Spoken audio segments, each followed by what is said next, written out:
Ayan po mga kalbularyo, mayroon na naman tayong konting tips na i-share po sa inyo. Yan. So ang unit pala natin ngayon isang Mitsubishi Montero Sport 2016 model. At ang concern lang po ng may-ari nito ay lumabas dito yung periodic maintenance required. Yan. So sa hindi pa nakakaalam dyan kung paano natin to i-delete o i-reset, ganito lang po kasimple ang gagawin natin. At kita naman natin ngayon ay nakaandar yung makina. Unang-una po ay mayroon lang po tayong dalawang proseso sa pag-reset po nito. So ngayon i-off lang muna natin ang makina. Ayan.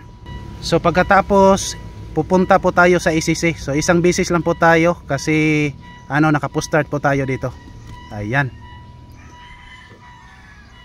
Naka-ECC po tayo ngayon at hintay-hintay lang po tayo na lumalabas ulit yung periodic maintenance required.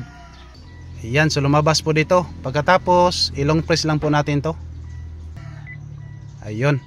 So lumabas na po dito yung mga numbers. So ibig sabihin ay pwede na tayong mag-encode sa code settings. At ngayon mag-encode na po tayo. 3280. Tapos okay. Pagkatapos nun, punta po tayo sa home.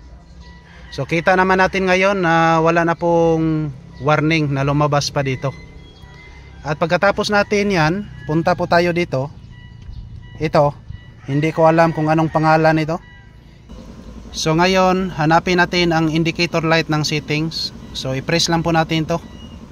Ayan, so focus po tayo dito sa panel board. Press.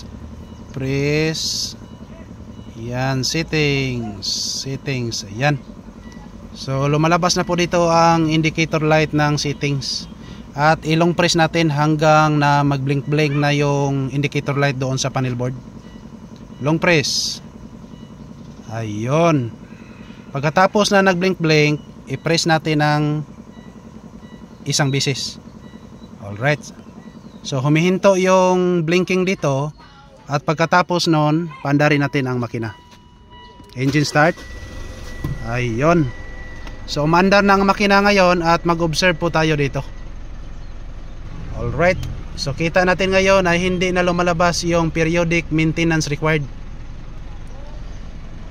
Ayan. So ganun lang po kasimple pag mag-reset po tayo ng ganitong sasakyan. Montero Sport 2016 model. Alright. So maraming salamat po sa inyong panonood. As always, to God be all the glory. Daghang salamat. Babo.